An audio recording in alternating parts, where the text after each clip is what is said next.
Varahi silks వారి grand festive celebrations పొందండి 10,000 రూపాయలు ఆపై కొనుగోలుపై బంగారు నాణెం ఉచితంగా. Welcome to Suman TV. ప్రపంచవ్యాప్తంగా తెలుగు వాళ్ళు ప్రతి ఇంట్లో చాలా రంగరంగ వైభవంగా చేసుకునేదే సంక్రాంతి. భోగి మంటలు వేసుకుంటారు. సంక్రాంతి ఇంట్లో ముగ్గులు, పిండి వంటలు, తర్వాత కనుమ, ముక్క, చికెను అన్నీ చక్కగా నాన్ వెజ్ చేసుకొని కొత్త అల్లుల్ని ఆహ్వానిస్తారు. అటువంటి సంక్రాంతిన మన శివశంకర వరప్రసాద్ ప్రతి ఇంట్లో వెళ్ళిపోయాడు.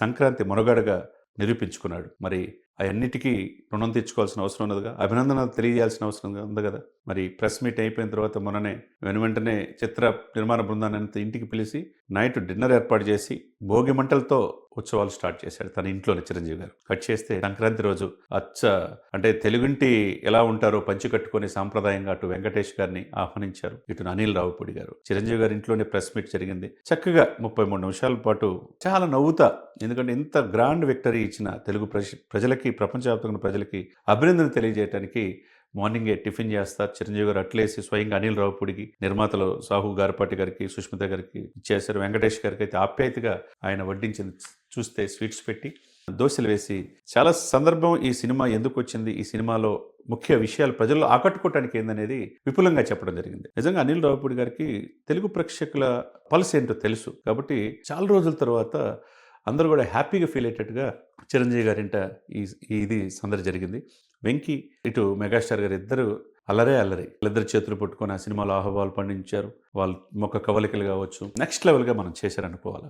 చిరంజీవి గారు కూడా మాట్లాడుతూ ప్రపంచవ్యాప్తంగా తెలుగు ప్రేక్షకులందరికీ ప్రత్యేకంగా సంక్రాంతి శుభాకాంక్షలు, మీరు లేకపోతే నేను లేను అని చెప్పి ఈ సినిమాను ఆదరించిన ప్రతి ఒక్కరికి చేతులెత్తి నమస్కారం పెట్టారు. అది ఒక ఎత్తు అయితే, రెండోది అనిల్ రావుపూడి గారితో మాట్లాడుతూ ఈ సినిమా ఇంత కరెక్ట్ అవ్వడానికి కారణం ఏంటంటే ఆయన చెప్పాడు.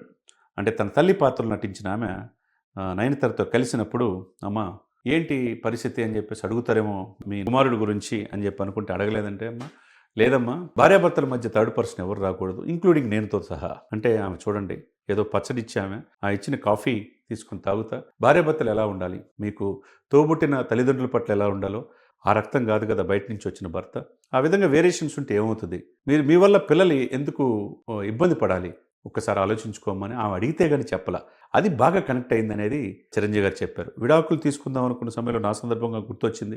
ఆలోచన కూడా 3 నెలల క్రితం అనుకున్నది కూడా ఈ సినిమా చూసిన తర్వాత చాలామంది మార్పు వస్తుంది, ఇది కనెక్ట్ అయింది, ఫ్యామిలీస్కి కనెక్ట్ అయింది సినిమా అని చెప్పేసి చాలా చక్కగా చెప్పాడు. అదొక అయితే నెక్స్ట్ అన్ని సందర్భాల్లో వెంకటేష్ గారు, ఈయన వీళ్ళిద్దరు కలిసిన సమయం కావచ్చు, నయనతార చిరంజీవి గారి సందర్భం కావచ్చు, మాట్లాడకుండా మూగ సైకిల్తో అది పడవల్లో అటు కేరళ వెళ్ళినప్పుడు నయనతార చిరంజీవి గారి సంభాషణ కావచ్చు, ఆద్యంతం ఒక 5-10 నిమిషాలు తప్పితే సినిమా మొత్తం కూడా చిరంజీవి గారు కనపడ్డాడు. ఇవన్నీ కూడా పంచుకున్నారు.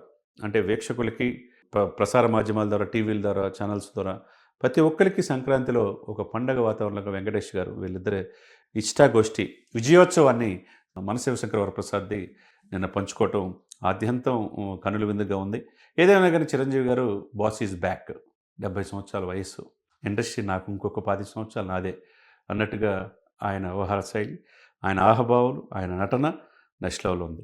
మరి ఆయన కుమారుడుగా రామ్ చరణ్ గారు కూడా గ్లోబల్ స్టార్గా ఎదుగుతున్నాడు. ఒకవైపు పవర్ స్టార్ పవన్ కళ్యాణ్ గారు, ఇటు సినిమాలు నటించడమే కాకుండా తీసే Pawan Kalyan creative works people's media ఫ్యాక్టరీతో కలిసి సినిమాలు తీయడానికి మొన్ననే సంక్రాంతి నిర్ణయించుకున్నారు. ఏదైనా కానీ తన తమ్ముడు ఒకవైపు రాజకీయాలు, సినిమాలు శాసిస్తూ ఉన్నాడు. కుమారుడు తండ్రికి తగ్గ తనయుడిగా గ్లోబల్ స్టార్గా పెద్ద సినిమా మార్చిలో రిలీజ్ అవ్వడానికి రెడీగా ఉంది. ఇంకోవైపు విశ్వంబర కూడా లైన్లో ఉంది. ఏదైనా కానీ మన శివశంకర వరప్రసాద్ నూతన సంవత్సరంలో సరికొత్త రికార్డులు 200 కోట్ల క్లబ్లోకి వెళ్ళి 500 కోట్ల క్లబ్లోకి దూసుకుపోతుంది, మనం అంతా చూస్తూ ఉన్నాం. మరి ఇది కావాలి, ఇటువంటి సినిమాలు రావాలి అని చెప్పేసి ఫ్యాన్స్ మధ్య వైషమ్యాలు ఉండకూడదు, హీరోల మధ్య విభేదాలు ఉండకూడదు. వెంకీ నేను ఎలా చేశామో అదేవిధంగా మిగతా హీరోలతో కూడా చేయాలని ఉంది. ఇది ఆహ్లాదకరమైన వాతావరణం ఉంటే బాగుంటుంది ఇండస్ట్రీకి అని చెప్పి చిరంజీవి గారు మంచి సలహా ఇచ్చారు. దీంతోపాటు ఒక మంచి శుభవార్త తెలియజేశారు. అనిల్ రావుపూడి గారు మంచి కథ రెడీ చేసుకో, ఫుల్ ఫ్లెడ్జ్డ్గా వెంకటేష్ నేను కలిసి చేస్తామని ఇద్దరు ఆ సందర్భంగా చెప్పటం తెలుగు ప్రజలందరూ కూడా ఎంతో ఆకర్షించింది. అదే నిజమైతే కానీ అద్భుతమైన ఇది మనం చూడవచ్చు. ఇంకొకటి సోషల్ మీడియాలో విస్తృతంగా ప్రచారం జరుగుతుంది.